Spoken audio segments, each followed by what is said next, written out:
Cristiane Sotomayor, seja muito bem-vinda ao Real Time 1, prazer recebê-la. Muito obrigada, Caio. Fique à vontade. A proposta aqui é fazer uma sala de casa, sua poltrona, para que a gente converse. Ótimo. Converse à vontade. Tá ótimo. Cristiane, sua câmera é a número 3, tá bom? Tá, ok. Se você quiser olhar para ela, ou vou sentar aqui, você pode olhar também. Mas tem uma câmera lá no fundo, que é uma câmera mais geral, para a gente ficar mostrando esse cenário um pouco mais completo. Tá ótimo. Bom, Perfeito. vou chamar a vinheta e em seguida eu volto conversando com Cristiane Sotomayor, arquiteto urbanista e ex-presidente do Instituto Municipal de Planejamento Urbano, além de advogada. E participa de comissões da OAB. Vamos já falar sobre isso.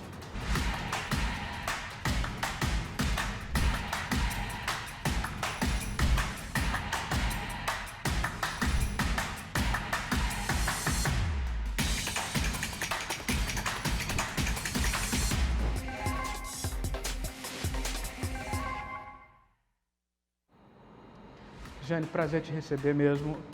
Te entrevistei várias vezes na condição de presidente do Implurv lá atrás. E agora, você como vice-presidente do Conselho de Arquitetura e Urbanismo do Amazonas, é mais uma vez um prazeroso te receber para a gente falar sobre Manaus, falar sobre a nossa cidade. Vai ser um prazer, Caio. Eu me sinto honrada com o convite e conte sempre comigo, viu? Ah, que bom, bom saber disso. A gente vai aperrear mais vezes. Olha, ali na sala que eu recepcionei você, você falou uma frase que eu até anotei aqui, porque isso ilustra muito bem a nossa história quanto cidade, quanto desenvolvimento da cidade. Picos econômicos alteram o processo urbanístico. É natural que a gente passe por ciclos e ciclos, mas o nosso foi muito feroz, fomos referências economicamente falando, depois decaímos, entramos em crise, subimos outras vezes e aqui estamos. Exatamente. A cidade está travada? Está parada? O que acontece é o seguinte, né? Quando você tem um pico muito acelerado econômico, você tem um boom de crescimento urbano muito violento, muito intenso. Então nós temos que relembrar um pouco essa história da nossa cidade para a gente poder entender o que hoje nós estamos passando, ainda estamos passando, né? O desenvolvimento de uma política de melhoramentos, né, em termos viários, em termos de mobilidade, em termos de habitação, tudo isso são políticas a longo prazo. E a gente não pode esquecer que o planejamento urbano ele tem que estar à frente, né? Então você primeiro elabora planos urbanísticos, planos de crescimento da cidade, para depois você colocar em prática. E a gente nunca conseguiu fazer isso, Caio. Sempre foi o oposto. Sempre foi o oposto. E assim, e aqui eu não estou falando de nenhum governante especificamente, de nenhum período especificamente. Eu falo mesmo da história. Nós tivemos o boom econômico da borracha, que ali a gente já viu o crescimento de uma cidade flutuante. Na época da retirada da cidade flutuante, nós tivemos então também a primeira invasão da cidade de Manaus, que foi o Beco do Macedo, né? Posteriormente, o declínio, nossa cidade então sente muito, né? A gente sabe disso pela história e tudo. Tivemos outro boom de desenvolvimento que foi a Zona Franca. Com isso, nós tivemos um crescimento populacional de 10 vezes mais pessoas, 10 vezes, né? Então, assim, não há política nem planejamento que dê conta de um crescimento desse, né? Aí você vai observar a questão da migração urbana, aí a migração, com isso vem o quê? Invasão de terra, porque não tem habitação para todo mundo, né? E em função disso, são ruas tortuosas, não tem raio para passar ônibus, não temos definição de áreas comerciais, então tudo está misturado. Tudo isso a gente sente, não é verdade? Às vezes você está morando do lado de um bar, e o bar com música alta, atrapalha toda a vizinhança, mas por quê? Porque você não está no loteamento aprovado. Você está numa área que foi ocupada espontaneamente. Isso me parece muito cíclico. É natural isso, até um pouco óbvio que a gente está falando, mas você falou do passado, eu estou vendo isso no futuro. Você falou da cidade flutuante, eu olho para o Tarumã. Você falou da questão das invasões e do comércio em locais que não foram planejados para receber esse segmento ali, eu olho para a Zona Norte e vejo que a mesma coisa está se repetindo. Exatamente, exatamente. E isso, se a gente não tomar pé, se a gente não tiver uma política muito forte, sabe? E quando eu falo uma política, eu estou falando de aplicação da legislação, porque nós temos leis, boas leis, diga-se de passagem, muito boas, O plano modernas. diretor é suficiente o que temos? Te digo com toda a tranquilidade que sim. Nós temos um código de posturas que tem absolutamente tudo, né? Questão ambiental em Manaus, no estado do Amazonas, é muito mais bem aplicado do que outras cidades da região norte. E eu estou te falando isso com muita tranquilidade porque eu dou consultoria para outras regiões, para outras cidades da região, tá? E Manaus é realmente uma política muito dura ambiental, né? Apesar disso, você vai ali no Tarumã, você vai ver invasões, você vai ver ocupação das águas, né? Que a época da discussão do plano diretor, no Brasil se aplica a lei de uso e ocupação do solo. Uhum. E eu levantei a mão, aí eu disse, será que no estado do Amazonas ou na região amazônica a gente não deveria ter a lei de uso e ocupação do solo e da água? Porque, E eles claro, não entenderam na época, porque a gente tinha uma consultoria do IBAM, Instituto Brasileiro de Administração Municipal. Eles estavam ajudando, auxiliando, né, de forma conveniada, a fazer o plano diretor. E aí nós levamos eles então para conhecer os pontões, que são os postos de gasolina flutuante. Eles ficaram impressionados com aquilo, nunca tinham visto. Então você imagina, tem também as particularidades da nossa região, né? Sim. Você está falando dessa região, dos pontões, eu vou lembrar, foi lá na década de 60, de 70 com a cidade flutuante, mas olhando hoje para o Tarumã, que é um aspecto que a gente está conversando, pouco difere daquilo, embora aparentemente o caráter seja mais turístico nesse primeiro, ou de lazer nesse primeiro momento. Só vou te dizer que há uma diferença, porque todo, vamos chamar imóvel, porque não deixa de ser a figura, né? Sim. Todo imóvel que está sobre as águas, ele está autorizado pela capitania. Sim. Entendeu? Por exemplo, a prefeitura, ela não vai te dar uma autorização para estar lá. Sim. E é por isso que eu questionava Porque se a lei de uso do solo não seria também para água. Sim. É porque é considerado uma embarcação, né? Exatamente. Considerado uma embarcação. Exatamente. Então a capitania é que tem que autorizar. Eu não estou dizendo com isso que todas as áreas que a gente for percebendo flutuantes está licenciada pela capitania. Mas eu te digo que grande parte sim. Com certeza, né? Então, assim, essa é a grande diferença, né?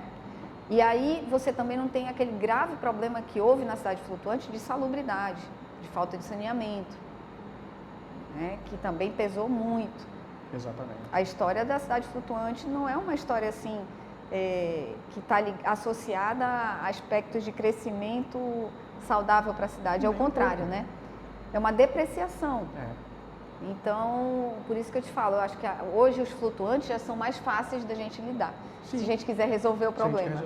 A gente fez uma série aqui ano passado, pelo Real Time, uma série de conteúdos audiovisual voltados ao Tarumã. E uma das nossas manchetes, e a gente estava obviamente apoiado na fala de um técnico do IPAAM, que é o Instituto de Proteção Ambiental do Amazonas, que dizia: o rio Tarumã está envenenado? Fizemos uma pergunta e ele respondeu dentro do conteúdo. Infelizmente, uma afirmação positiva para a questão, porque a gente está vendo que, embora ainda tenha muito esse vínculo de que é um local para lazer dos fins de semana, sim. Mas se você for naqueles flutuantes ali, são pouquíssimos, acho que dá para contar nos dedos, o que possui uma estrutura, uma estação de tratamento, uma estação de tratamento para os dejetos não irem parar no rio. Com certeza. Eu lembro que a FUCAP, salvo engano foi a FUCAP ou a Universidade do Amazonas, eles desenvolveram um sistema de tratamento para os flutuantes. E funcionou muito bem. Então, por isso que eu te falo, sabe? É a vontade de querer mudar. As soluções estão tão próximas, né? Existem. E a gente não pode esquecer da nossa realidade. A gente tem aqui uma coisa que está protegido constitucionalmente, que são os ribeirinhos. E pela própria denominação a gente já entende que eles têm um vínculo muito forte com a água, né?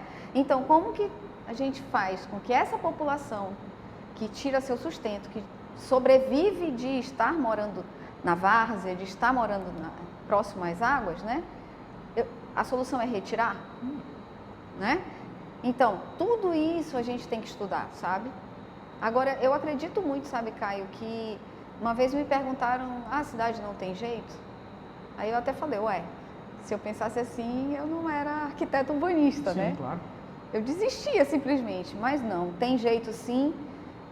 O que falta talvez seja realmente vontade, vontade política, vontade também, eu acho que a gente também tem que fazer a meia-culpa.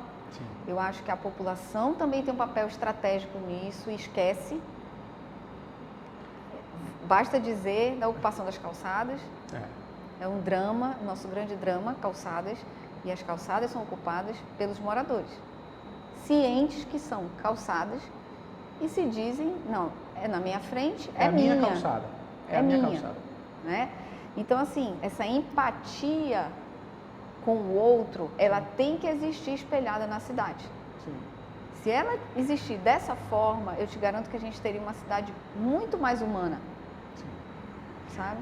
Mas, Cristiane, existe pelo menos um primeiro passo a ser dado? Eu sei que é muito complexa até a pergunta, mas existe o que precisa ser feito? Não. Primeiro faz isso. Vamos mudar um pouquinho a tua pergunta. Vamos dizer que você chegou para mim agora e disse assim, Cristiane, eu tenho aqui uma verba, tenho um dinheiro. Sim. E eu quero tentar começar. Vamos pensar assim. Começar pelo dinheiro, né? Não, eu digo dinheiro porque você vai contratar consultoria, você Sim. vai... O próprio fato de rever calçados, se você vai bater na porta da pessoa e falar, olha, você ocupou sua calçada, hein? Vamos rever isso? O que ela vai dizer? Olha, eu posso até rever, mas você vai bancar? Eu tenho certeza. Né? Então, se você chegasse para mim com essa proposta, eu ia te falar, Caio, vamos estudar na cidade onde seria um protótipo dessa cidade que queremos, entendeu? Sim. Vamos pegar ali um pocket, né? Sim. Vamos pegar um pedacinho da cidade, pode ser um conjunto residencial, pode ser 2 ruas, 3 ruas, não sei. Tem até uma construtora, se eu não me engano, com um bairro planejado, que a gente entrevistou aqui o vice-presidente da ADEME, e comentou sobre isso, que acho que é o Parque Mosaico, que fica naquela região da zona centro-oeste da cidade. Exatamente. Que é um exemplo, que eu acredito que quando concluído será um exemplo. Exatamente. Já está sendo, tá? Eu convivi bastante com a criação do Parque Mosaico, estava na prefeitura durante seu período de desenvolvimento, posteriormente, porque eu passei pela prefeitura como cargo comissionado, né? Sim. Eu não sou estatutária, então tenho meu escritório de consultoria, né? Sou arquiteta, trabalho com direito urbanístico, é o nosso métier mesmo, nossa expertise, então ainda sou consultora deles, do Parque Mosaico. E eu te digo que até agora eles estão já implantando isso. Vou te dar 2 exemplos. Recentemente surgiu na rua principal do Parque Mosaico 2 carrinhos, um de açaí, de venda de açaí, e outro, se não me engano, de algum de alimentação, não lembro especificamente. Eles foram lá, chamaram, conversaram, disseram que vai ter uma área de food truck, abriram o espaço, colocaram as pessoas lá. Que legal. Tá entendendo? Então é esse cuidado que eu falo para você. Sim. Sabe? Então, se a gente pudesse pegar uma área, e eu falo de uma área consolidada mesmo, sim, de uma área que está ali há anos, sabe? Uhum. Se a gente quisesse fazer diferente, claro, isso com certeza, isso é fato. A gente só consegue tendo aquela população junto com a gente. Sim. Né? Eu tenho certeza que a gente consegue. Às vezes é acolhendo, né? É acolhendo que você vai transformar, vai conseguir transformar. Acolhendo e ouvindo. Porque muitas vezes você chega de paraquedas ali e você não sabe o que está acontecendo ali, né? Então você tem que ouvir também aquela população, aquela comunidade. Sim. Sabe o fato de algumas ruas quererem fechar a rua? Sim. Logo de pronto todo mundo vai dizer, é um absurdo. Vai transformar em condomínio? Vai lá.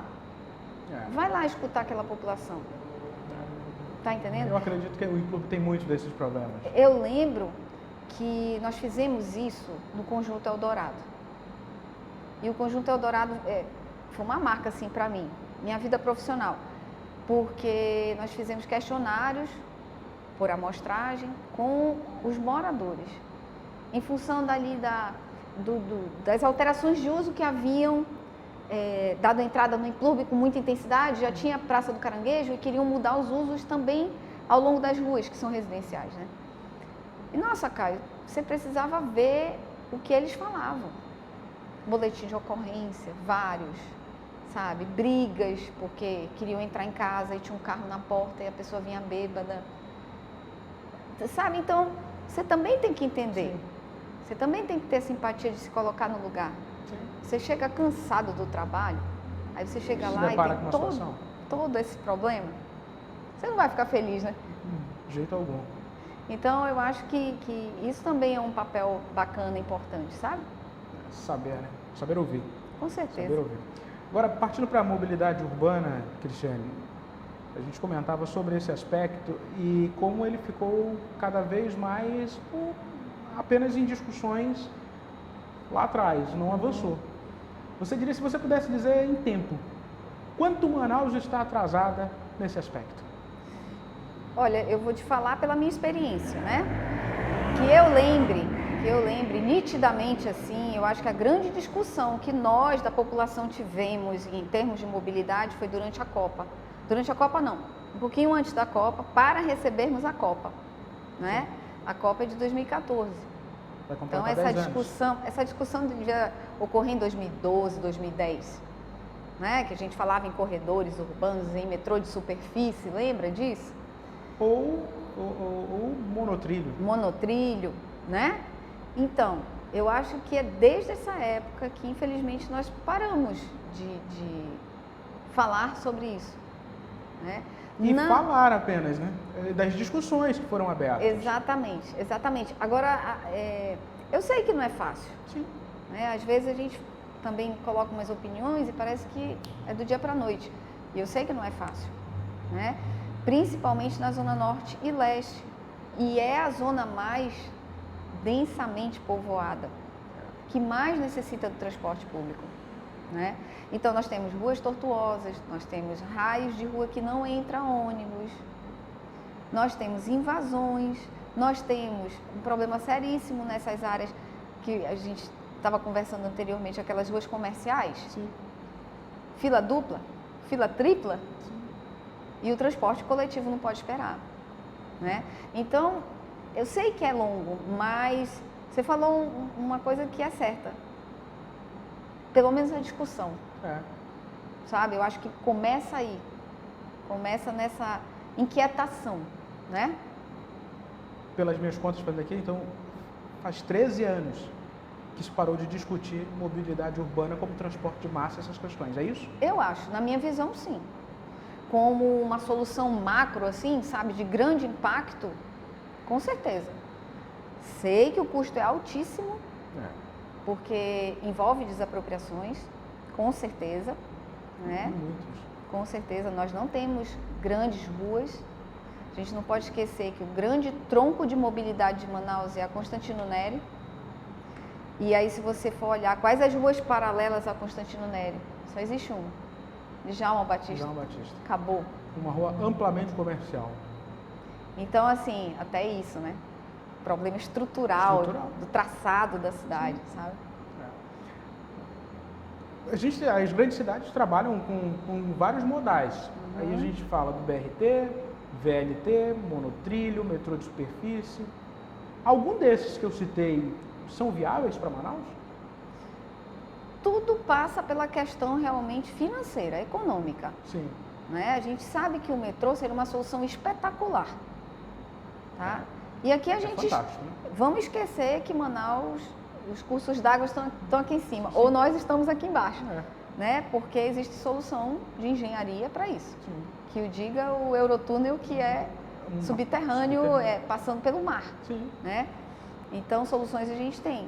Mas sabe uma solução que eu acho que talvez ajudaria? Não é a solução, tá?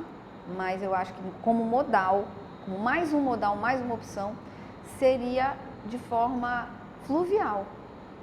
Aproveitando a costa do Rio Negro. Aproveitando a orla da cidade. Você imagina você sair ali, por exemplo, da Ponta Negra, de um terminal da Ponta Negra, né? Assim como você se desloca para a Marina do Davi, da Marina do Davi para a Praia da Lua, sim, e tal, Você sairia dali fazendo vários pontos, várias paradas. Dali você poderia chegar ali naquela via que dá acesso a Coronel Teixeira, ali perto da Transporte Bertolini. Ah, sim, é Santo Agostinho. Santo Agostinho. Do Santo Agostinho você poderia ir para Compensa. Sim. Da Compensa você ia para São Raimundo. Do São Raimundo você chegava no centro, do centro, até chegar no Puraquequara. Sim. Você que é tá uma entendendo? região, Zona Sul ali também, Né? Então, assim, e eu tenho certeza que com menos tempo, né?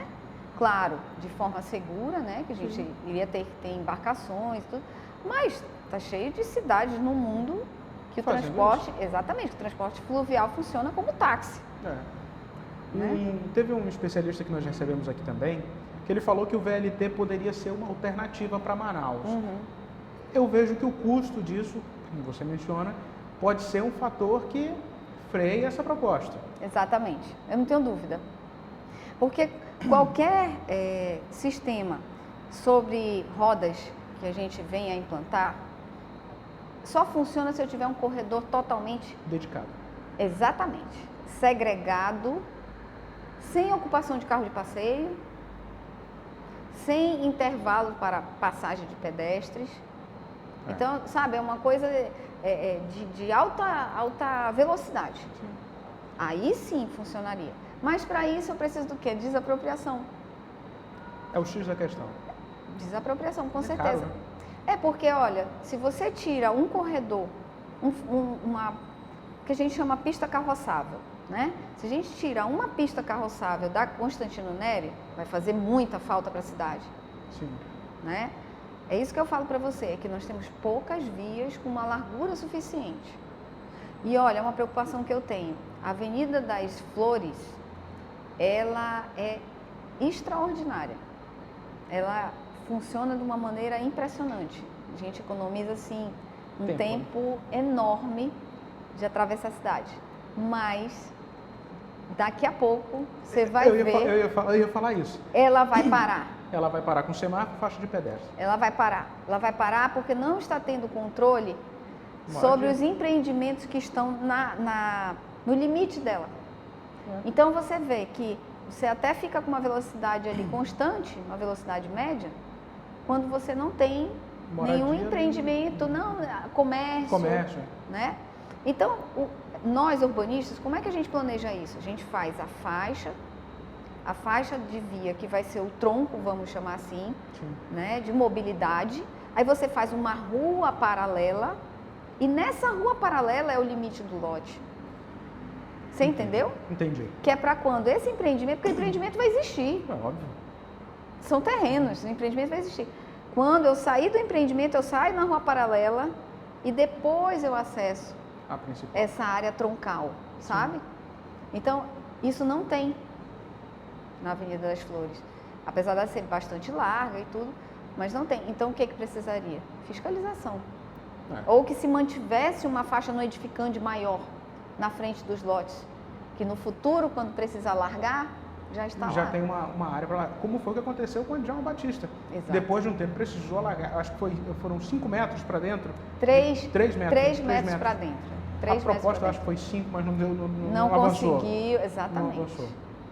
Cristiane, quero te agradecer. Obrigado por ter vindo aqui ao Real Time. Que bate-papo interessante para a gente falar da nossa cidade. A gente precisa olhar porque a cidade é dinâmica. A gente entende isso. Não vai tudo isso que a gente está vendo acontecer é natural, então ciclos vão se repetindo. Mas a gente precisa entender que é uma melhor qualidade de vida que a população merece. E a população também faz parte disso. Com certeza, eu não tenho a menor dúvida. E eu acho que cada um pode fazer também, sabe, um pouquinho da sua parte, né? Desde a criança, de ensinar a criança a não jogar o papel da bala no chão. Exatamente. Sabe? Eu acho que passa por aí. E quero me colocar à disposição também, Caio, que você vê que eu falo de cidade e vou embora, né? É um assunto que me encanta, eu adoro. Eu vou aperrear. É porque é difícil a gente encontrar alguém que... A Cristiane, o currículo dela é muito bom. Vamos lá. Teve experiência no setor público, tem o setor privado que ela atua até hoje. é arquiteto urbanista e está nas comissões da OAB até em nível nacional. Isso, faço parte da Comissão de Direito Urbanístico do Conselho Federal da OAB, né? E na época que eu entrei, foi uma grata surpresa, foi a convite da doutora Daniela Libório, que é a presidente até hoje, né? E ela dizia que ela já estava procurando há muito tempo uma pessoa que entendesse direito urbanístico na região norte. Na época só tinha eu dentro da comissão. Nenhuma outra representatividade das seccionais da região norte estavam. Então eu fiquei muito feliz e aprendo muito, muito com eles. No dia a dia, né? Sim. Nessas discussões. Cristiane, de verdade, muito obrigado mesmo e eu espero que você retorne para cá, porque a gente vai encher a tua paciência em alguns momentos ali para tirar algumas dúvidas sobre a nossa cidade. Obrigado. Sem problema, eu que agradeço, viu? Obrigado. E a você, internauta, meu muito obrigado. Curta, comente, compartilhe essa entrevista e não esqueça de se inscrever em nosso canal no YouTube, é o Real Time 1 Play. Muito obrigado mesmo e até uma próxima oportunidade.